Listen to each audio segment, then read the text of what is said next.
नमस्कार दोस्तों, आपका स्वागत है यूरेका पे। इस वीडियो के माध्यम से हम संसद के दो महत्वपूर्ण अंग राज्यसभा एवं लोकसभा के विशेष शक्तियों की चर्चा करेंगे।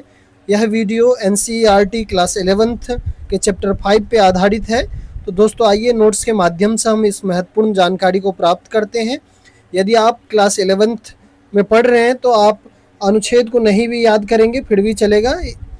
अन्यथा यदि आप किसी कंपटीशन की तैयारी कर रहे हैं तो कृपया अनुच्छेद को भी याद करें। ये सभी महत्वपूर्ण अनुच्छेद जितने भी नोट्स में दिए गए हैं, यहाँ से प्रश्न एग्जाम में ज़रूर बनाए जाते हैं। तो दोस्तों आइए वीडियो को आरंभ करते हैं और समझते हैं। दोस्तों, संसदीय संरचना एवं शक्तियों की अगर हम बात करें तो भारतीय संविधान के भाग 5 के तहत संसद के दोनों सदन यानी कि लोकसभा, जिसे कि निम्न सदन के रूप में हम जानते हैं, और इसे लोकसभा को जनता का सदन भी कहा जाता है क्योंकि लोकसभा के जो सदस्य होते हैं वो जनता के द्वारा निर्वाचित किए जाते हैं, तथा राज्यसभा राज्यों की परिषद तथा उच्च सदन कहा जाता है। और राज्यों की परिषद इसीलिए कहते हैं क्योंकि राज्यसभा के जो सदस्य हैं वो राज्य विधानसभा के द्वारा निर्वाचित होते हैं। यद्यपि दोनों सदन मिलकर देश के लिए कानून बनाते हैं, लेकिन भारत के संविधान ने लोकतांत्रिक संतुलन बनाए रखने के लिए दोनों सदनों को कुछ विशेष एवं अन्य शक्तियां जो है, स्पेशल पावर्स जो है दी है। यहाँ पे हम आर्टिकल्स की अगर हम बात कर ले तो आर्टिकल जो 79 है वो संसद के संरचना से संबंधित है, संसद के गठन से संबंधित है। और दोस्तों अगर हम लोकसभा की विशेष शक्ति की हम बात करें तो सर्वप्रथम आता है धन विधेयक से संबंधित एकाधिकार को लेकर के। जो आर्टिकल 109 कहता है कि जो धन विधेयक है वो सिर्फ लोकसभा में ही प्रस्तुत किया जाएगा, राज्यसभा में नहीं। लोकसभा द्वारा पारित होने के बाद इसे राज्यसभा में भेजा जाता है और राज्यसभा की केवल इसे 14 दिन तक रोक सकती है और संशोधन की सिफारिश कर सकती है, जिसे स्वीकार या अस्वीकार करना पूरी तरीके से लोकसभा के ऊपर में निर्भर करता है। दोस्तों यहाँ पे अगर हम धन विधेयक के परिभाषा की बात करें तो यह भारतीय संविधान के अनुच्छेद 110 के तहत है कि कौन से विधेयक धन विधेयक है और वित्त विधेयक है या फिर साधारण विधेयक है, ये चीज़ें जो है डिफ्रेंशिएट किया जाता है। नेक्स्ट है दोस्तों कार्यपालिका मंत्रिपरिषद पर नियंत्रण, यानी कि अविश्वास प्रस्ताव से संबंधित महत्वपूर्ण शक्ति जो है लोकसभा के पास में है। केंद्रीय मंत्रिपरिषद सामूहिक रूप से केवल लोकसभा के प्रति उत्तरदायी होती है। अविश्वास प्रस्ताव, जिसे कि इंग्लिश में हम नो कॉन्फिडेंस मोशन कहते हैं, केवल लोकसभा में ही लाया जाता और पारित किया जा सकता है। यदि यह पारित हो जाता है तो प्रधानमंत्री सहित पूरी सरकार को इस्तीफा देना पड़ता है। नेक्स्ट है दोस्तों आर्टिकल 113 से संबंधित वित्तीय एवं बजटीय शक्तियों को लेकर के। वार्षिक वित्तीय विवरण, जिसे कि हम बजट के रूप में जानते हैं, बजट में अनुदान की मांग पर मतदान करने की शक्ति केवल लोकसभा के पास में है। राज्यसभा बजट पर केवल चर्चा कर सकती है, मतदान नहीं करती है। और दोस्तों याद रखेंगे कि भारतीय संविधान के अनुच्छेद 112 जो है, इसके तहत संसद में बजट पेश किया जाता है वित्त मंत्री के द्वारा। नेक्स्ट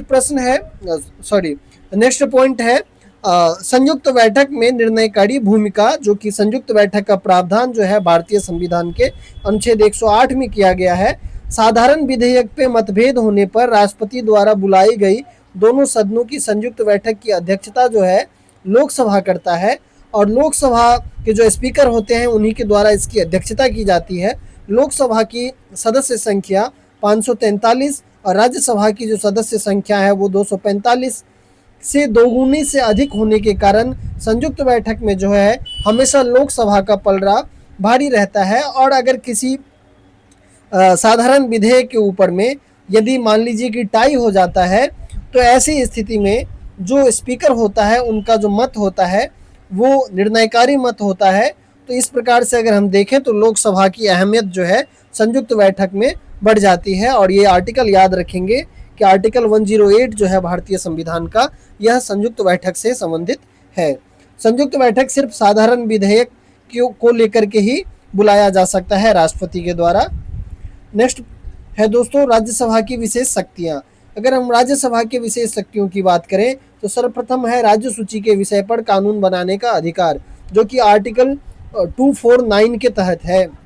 यदि राज्यसभा अपने उपस्थित और मतदान करने वाले सदस्यों के 2/3 बहुमत से यह संकल्प पारित कर दे कि राज्य सूची का कोई विषय राष्ट्रीय महत्व का है, ये याद रखेंगे, ये वर्ड जो है नेशनल इंटरेस्ट यानी राष्ट्रीय महत्व का यदि कोई विषय राज्यसभा के द्वारा घोषित कर दिया जाएगा तो उस विषय के ऊपर में संसद को कानून बनाने का अधिकार प्राप्त हो जाता है। और यह जो है भारतीय संविधान के अनुच्छेद 249 में इसका प्रावधान किया गया है।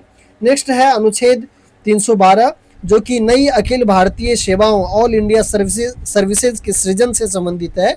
राज्यसभा यदि 2/3 बहुमत से प्रस्ताव स्वीकार कर दे तो संसद को केंद्र राज्यों के लिए नई अखिल भारतीय सेवाएं जैसे कि IAS, IPS, IFS की तर्ज पर नई सेवा के सृजन का अधिकार मिल जाता है। नेक्स्ट है अनुच्छेद 67B जिसमें कि उपराष्ट्रपति को हटाने का प्रस्ताव से संबंधित प्रावधान है। उपराष्ट्रपति जो राज्यसभा के पदेन अध्यक्ष भी होते हैं, इनको पद से हटाने का प्रस्ताव जो है केवल राज्यसभा में ही शुरू किया जा सकता है। इसे राज्यसभा के प्रभावी बहुमत द्वारा पारित होना अनिवार्य माना जाता है, जिसके बाद लोकसभा की केवल सहमति आवश्यक होती है।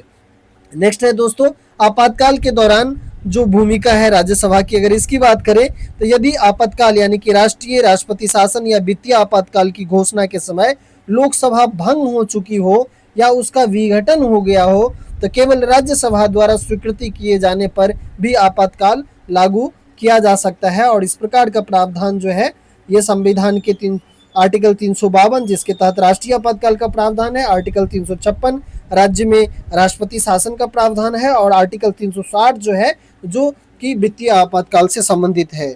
तो दोस्तों इस प्रकार से हमने राज्यसभा और लोकसभा की जो महत्वपूर्ण विशेष शक्तियां हैं इन चीज़ों को हमने देखा। आइए एक बार और इसका हम क्विक रिवीजन कर लेते हैं राज्यसभा और लोकसभा के मध्य जो कि भिन्नताएं हैं इनकी शक्ति को लेकर के। सदन के स्वरूप की अगर हम बात करें तो लोकसभा एक अस्थायी सदन है। इसका कार्यकाल तो 5 वर्ष का होता है परंतु 5 वर्ष से पहले भी इसे भंग किया जा सकता है।